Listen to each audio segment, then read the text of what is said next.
Grab your drinks and have a seat. It's time for serial killers.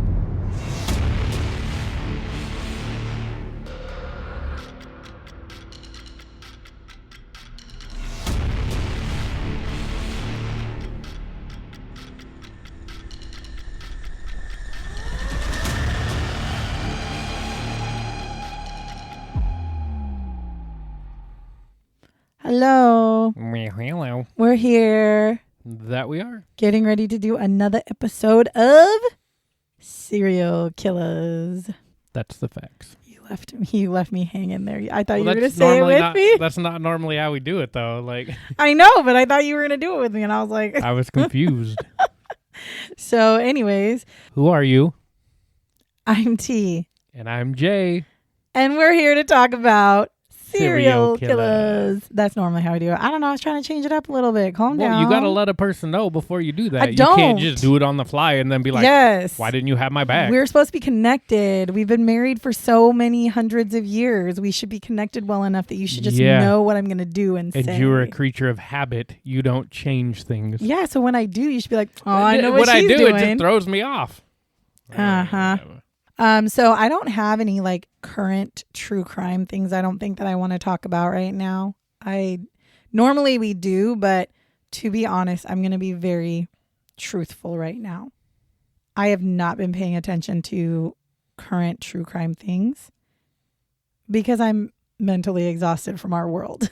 Well, I think with everything going on in the world, with the holidays coming up, I would just rather focus on the holidays. School with our son, having to help him. There's just a lot going on right now that, and this is supposed to be the happy time. So, oh yeah, decorating so for Christmas and doing all that stuff. Like, you don't want to. I kind of like have pulled myself out of paying attention to the current true crime stuff because I just want to focus on, like, our house is decorated for Christmas. Don't come at me. I personally like having my house decorated for more than 1 month for Christmas because the Christmas decorations bring me joy. Christmas movies bring me joy. And if you listen to Crime Bitches, you will hear this for the second time. November 1st to December 31st is what I call Thankmas. I don't, thanks. It's like you go Christmas from November 1st till November 26th. And then November 27th, 20th, and 29th is Thanksgiving. And then it goes back to Christmas until New Year's Eve, which is the 31st. That's how I do it. You don't like it? Don't do it your way.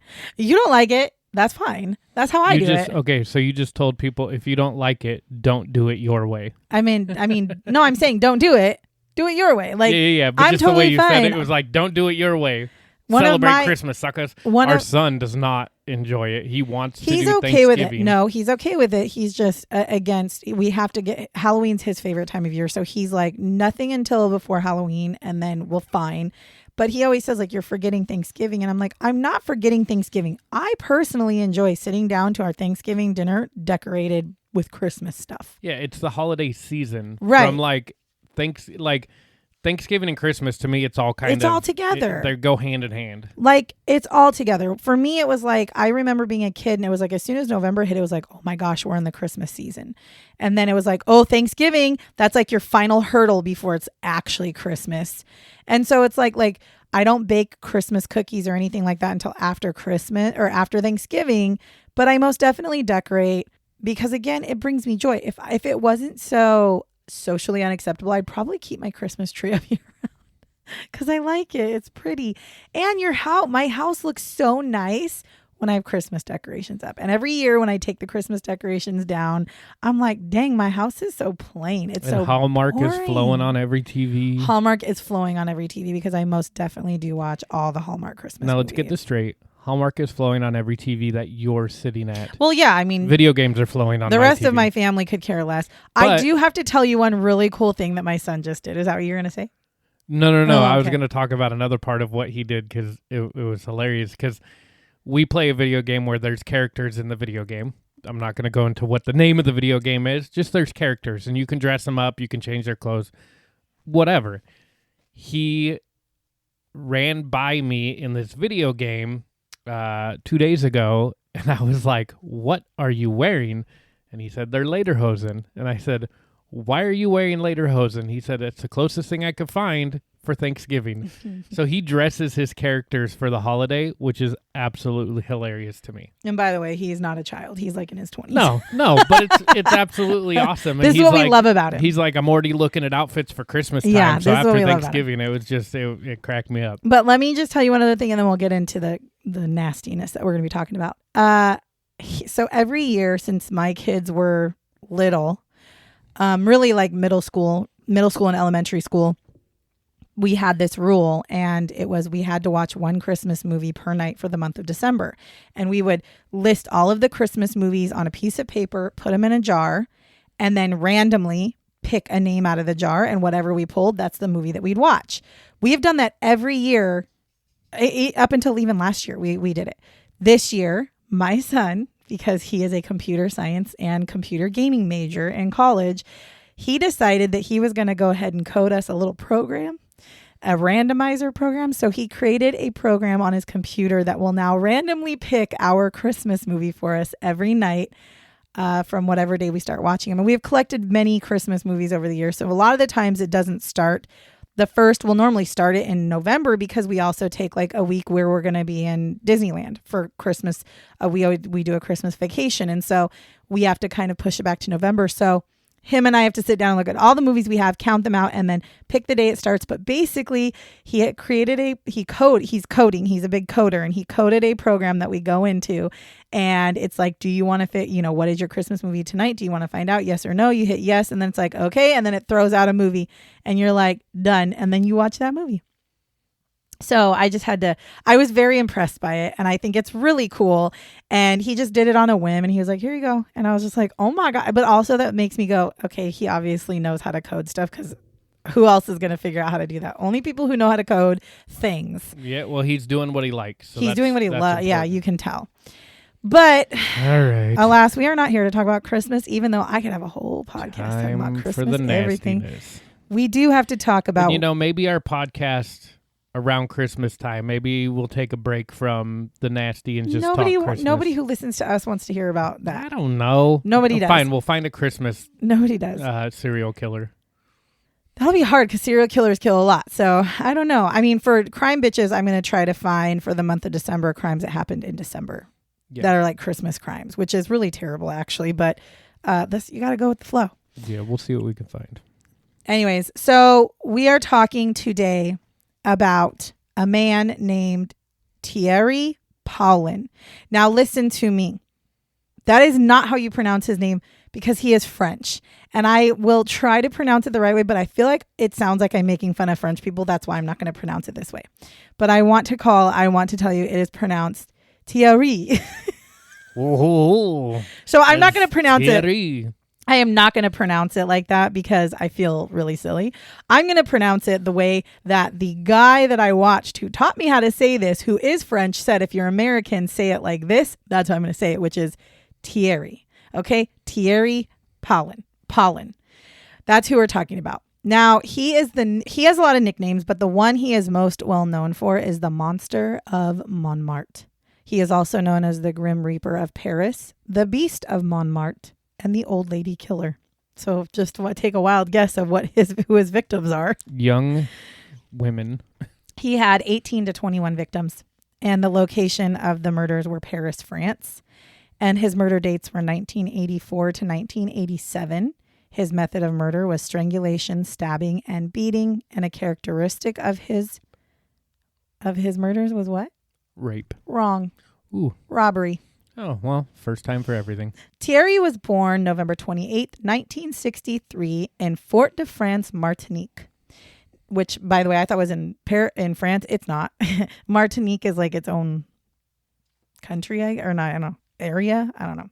Anyway, so after he is born, very soon after this, his father actually is like, I'm out. I don't want to be a dad. And he leaves. And he ends up leaving Thierry and his mother, who was also a teenager at the time, completely alone. And his mother was left to try to raise him. However, his mother, being that she was a teenager, she was not actually able to take care of Thierry at all. And she ends up giving him to his paternal grandmother. So the man who left her with this baby, she gave the baby to his mom. However, his grandmother, Thierry's grandmother, does not really pay very much attention to Thierry. She also never shows him affection. So it's almost like she regrettably took him in as a baby to take care of.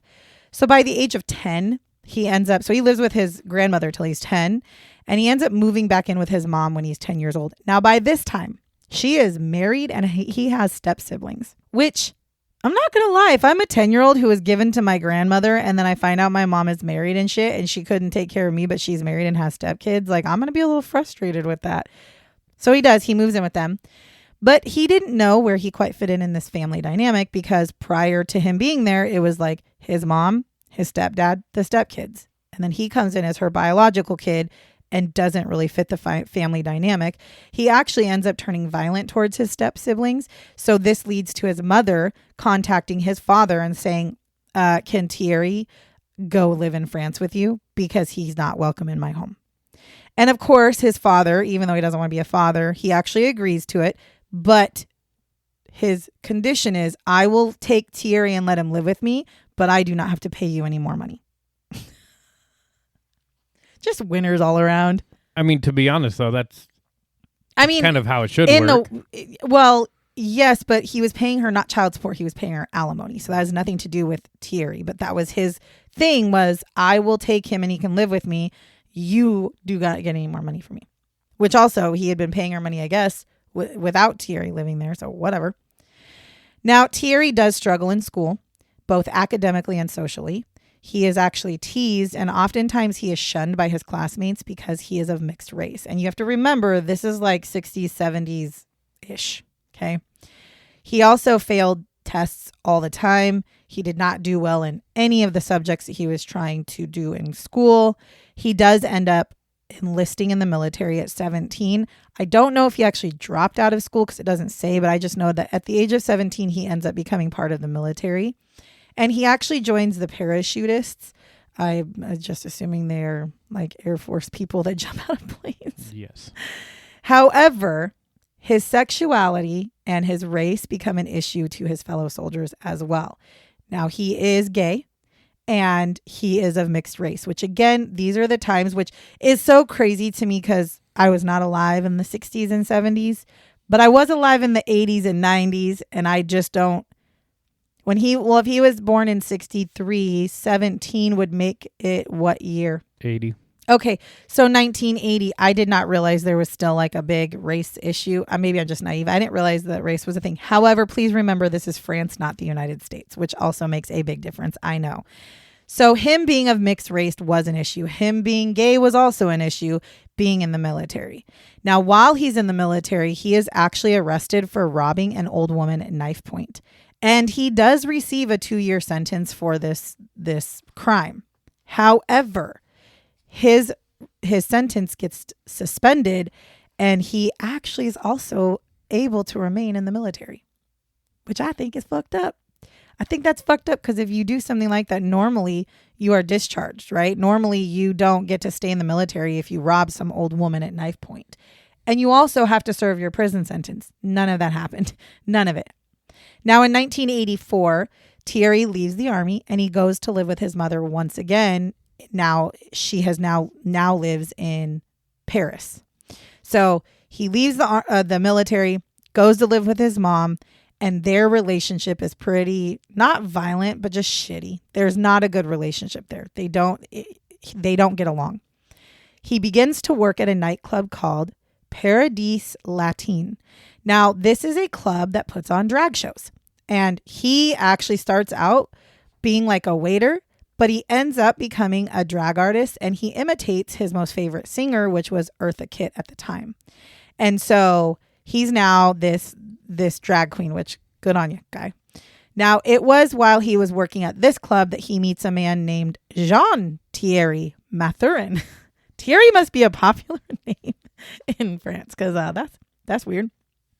Now, these two become lovers, and they both end up having an actual serious addiction to drugs. But Jean-Thierry's addiction was by far worse than just Thierry, right? Thierry wasn't addicted to drugs until he met Jean.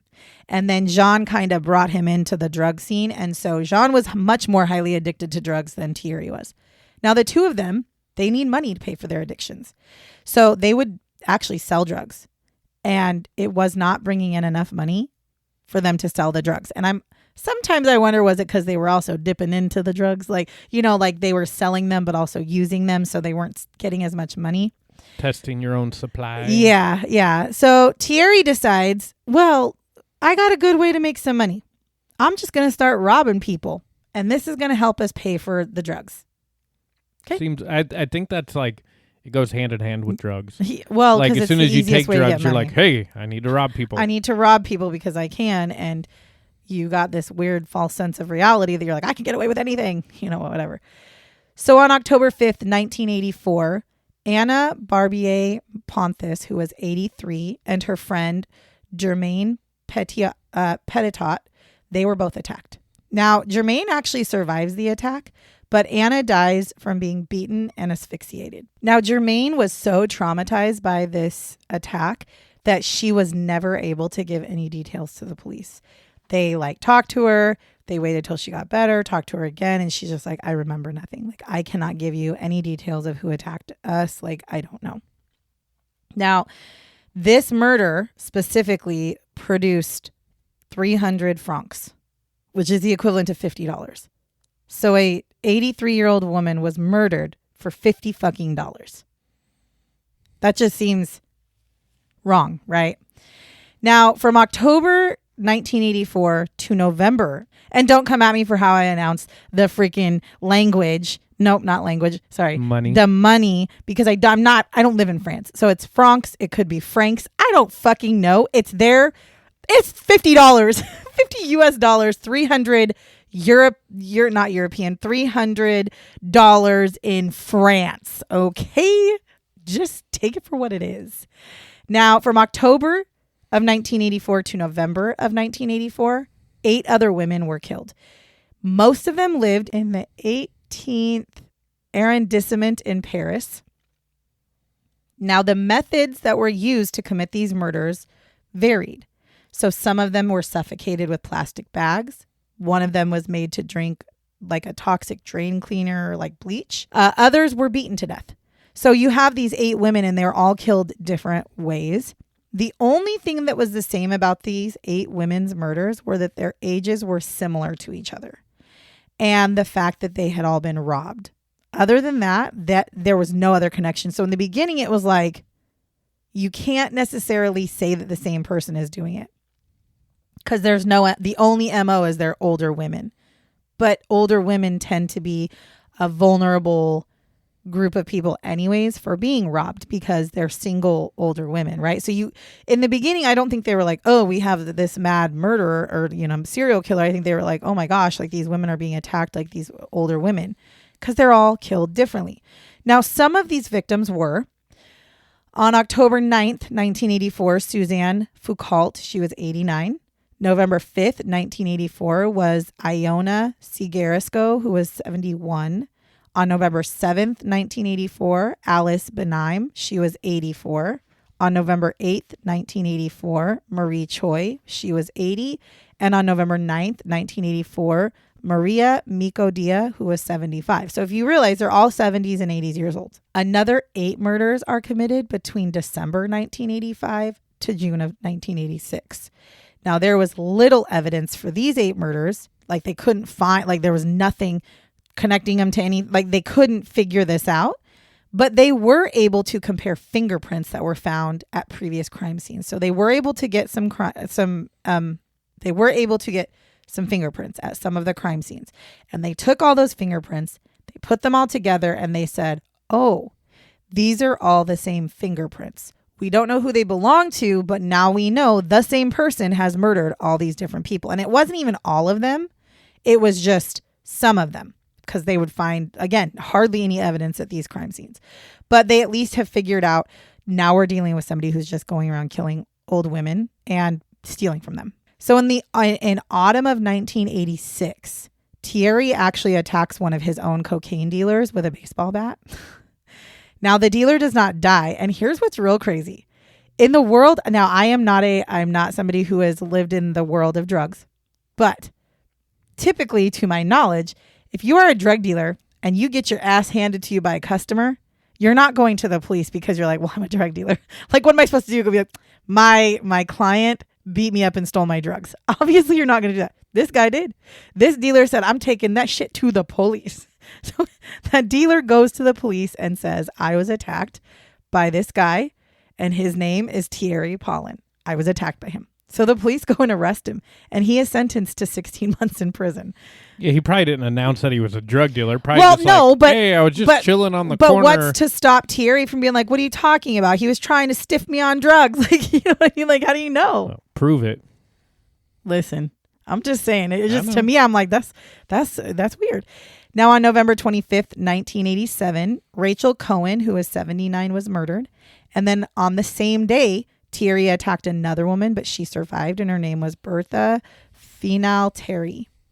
Now, on November 27th of 1987, Thierry kills Genevieve Germont by strangulation. After Bertha was able to recover, so she's brutally fucking attacked, almost dies. She does survive, but she takes a little while to recoup.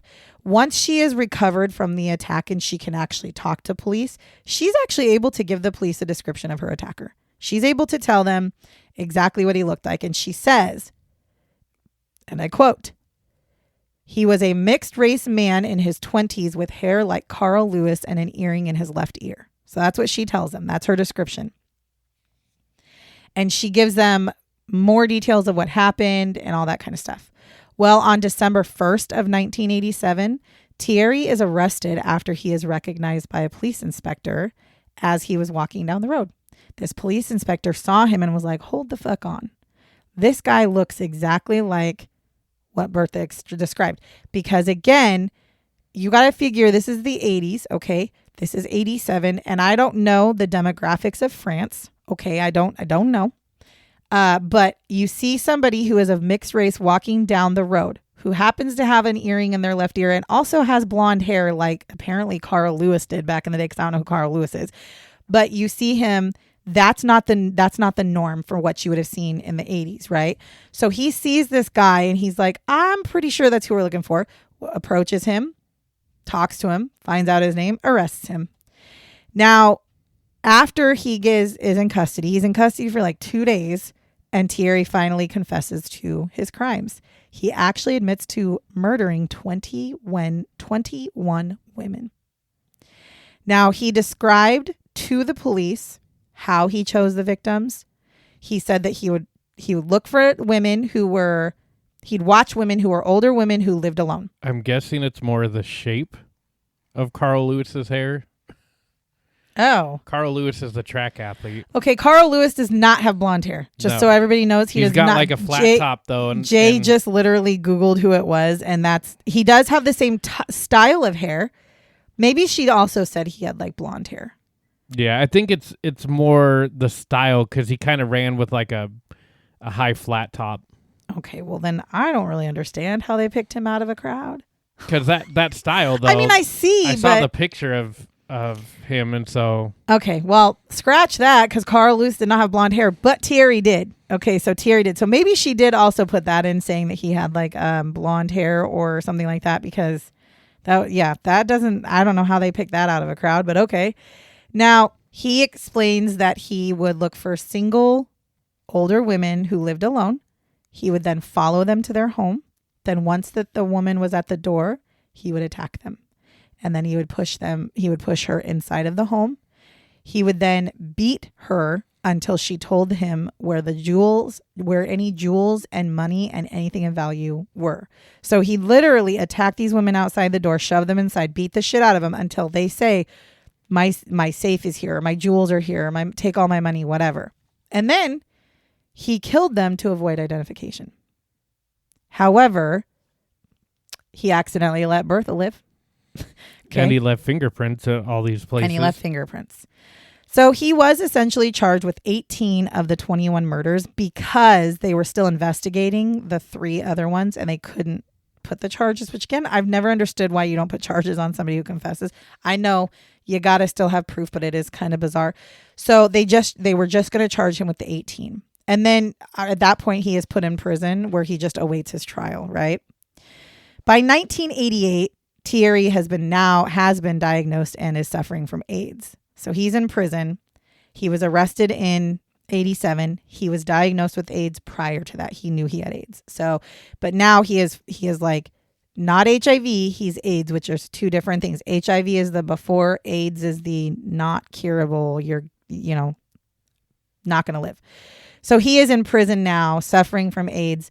By the next year, so by 1989, he is basically almost paralyzed, and he is sent to the hospital with meningitis and tuberculosis. And I don't know the ins and outs of AIDS, but what I do know is that if you get sick while you have HIV or AIDS, your chances of dying are a lot higher. You have like no immune system. So on April 16th, 1989, Thierry dies, and he was 25 years old, which actually is very young. He was young. 25 years old. Here's the kicker. He was still waiting for his trial. So he actually was never convicted of the crimes that he confessed to because he never actually lived long enough to get tried. Yeah, no closure for the families and No. stuff. I mean, he's the one that did him. Yeah, but did it. You know that he's the one who did it. But you don't get that justification. However, he had a death sentence going into prison anyways because he knew he was going to die. And I'm sure that's probably why he confessed because at that point, what are you going to do?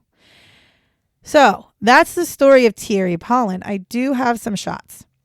Let's hear him. So while Thierry was never actually convicted, it was discovered that Jean Thierry was an accomplice to his crimes. Thierry actually implicated him when he was doing his confessions. He was basically telling them like, yep, I killed these women, but I didn't do it alone. Jean Thierry helped me. We would go to their door together. We would attack them. We worked together. He is part of this. So they go and arrest Jean Thierry, and Jean does confess to helping with the murders. However, he refused to speak Thierry's name out loud because he was disgusted with him. So he instead only referred to him as the other one. So like when they're talking about he's like, yo, he knocked me out. So he's nobody. Yes. So he's like, I can, in my brain, I can imagine they're like, okay, so you guys, you shoved Suzanne into her home and you started to beat her. Which one of you killed her? The other one killed her. The other one beat her. I just grabbed the money, right? That's what I imagine. That's probably how it was. No, that's what I imagine going on. Is he's like the other one. So anyway, so he does go to trial for this, and he is convicted, and he does receive a life sentence plus 18 years without parole. So I think the way that works in France is that he has to go 18 years without parole 18 years before he can even apply for parole, and then it triggers into his life sentence, and then potentially he might be able to get parole, but I don't know. I don't know. The way they do things in other countries are very different than how we do things. Now, it seemed like after he was diagnosed, so after Thierry was diagnosed with AIDS, he was killing like someone who was racing against time. It's like he literally was diagnosed and was like, well, I'm just going to kill every motherfucker I can. And he also, because of this, he ends up, because originally, remember, he started to rob people so he could what? Pay for his drug addiction, right? Him and Jean Thierry. But he ends up taking it to where he starts throwing like these lavish fucking parties and all of this money and stuff and jewels and shit that he's stealing. Instead of using it for just his drugs, he is like going fucking like on the complete opposite end of just drugs. He is literally like living the high life. And all of his things, parties, everything, they were all paid for with stolen credit cards and checks from the people that he murdered. And he was this is just how he was doing it. So it was like, you could tell that once he was diagnosed, he's like, fuck it, I'm living my life. Going out with a bang. Now, the police did say, the ones that took his actual confession said that the way that he confessed was he was very cool and very calm.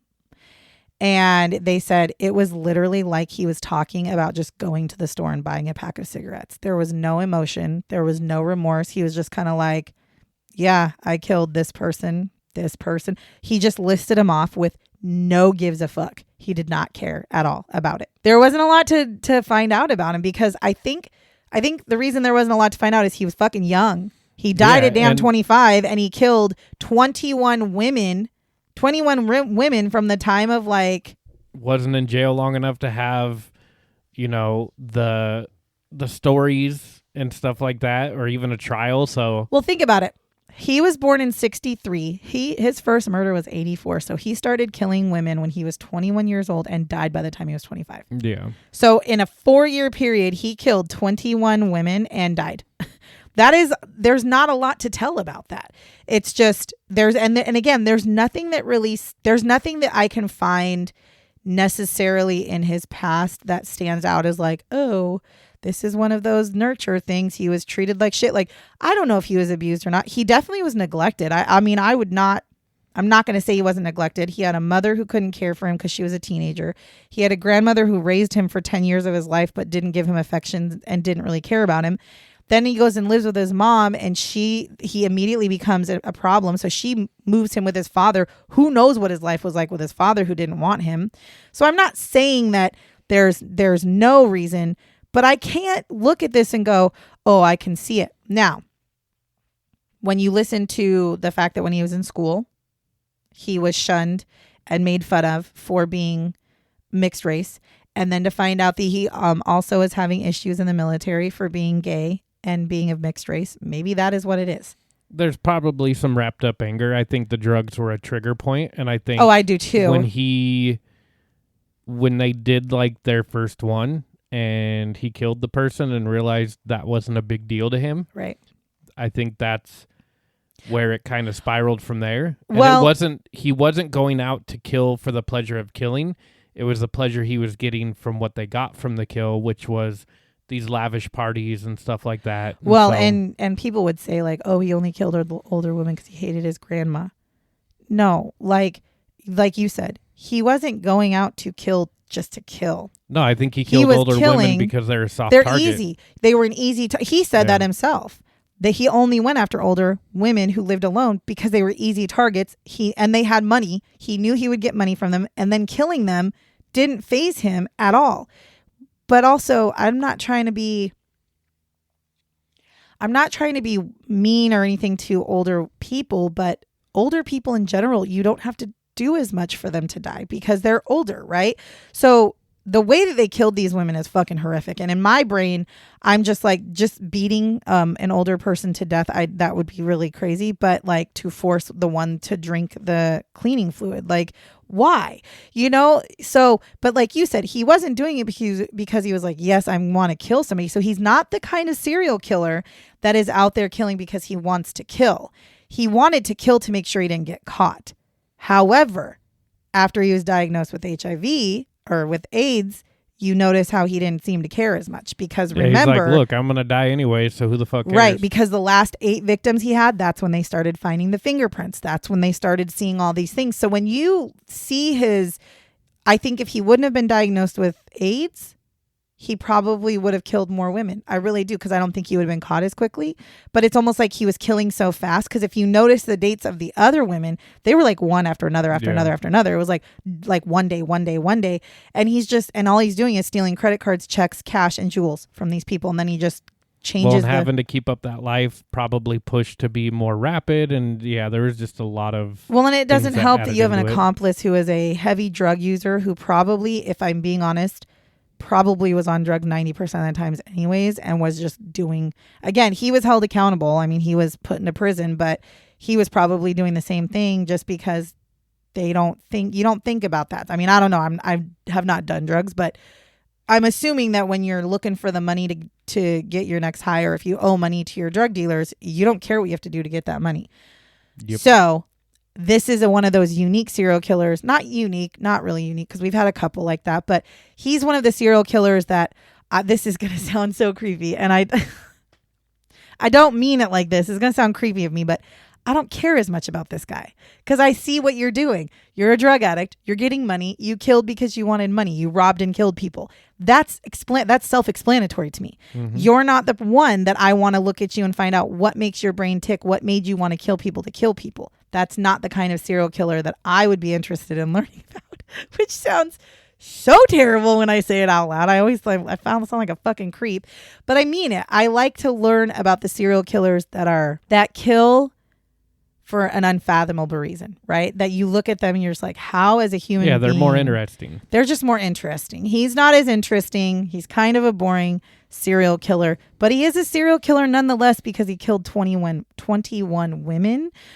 which every time I say that, I like my brain can't figure out how to say 21 and then women right next to each other. I want to say 21 women. No, I want to say 20 women. 20 women. But I mean, so he's definitely a serial killer by definition. It's just not the kind of serial killer that I'm the most interested in. So the research isn't ever as interesting and it's not ever as much there because there's not much to tell about him. It's a cut and dry. I murdered because I was trying to get money for drugs and not get caught. Period. It's just, there's nothing more about it.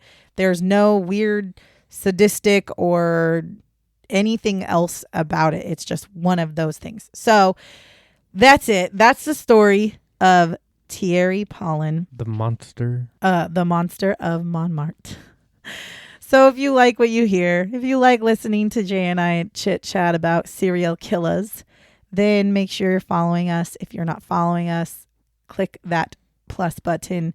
And if you know anybody who likes to listen to two married people chit chat, share and share. Yeah, and just share away. I mean, again, I say this every time. Y'all are obviously doing the damn thing because we just, every single week our downloads go up, which is all that we can hope for. And it's not for any reason other than I'm not as creepy if I'm doing this for people other than like myself. I'm not, I don't feel so weird when I'm researching serial killers and going, oh, I really want to know about this serial killer, but I'm doing it for my own knowledge. No, if I have people to share it with and you guys obviously like it enough to listen to it every week. So thanks, because it gives me something to do. Other than that, thank you so much for listening to us talk about this week's serial killer. Until next week, goodbye. Bye-bye. Remember to lock your doors and bar your windows. Until next time.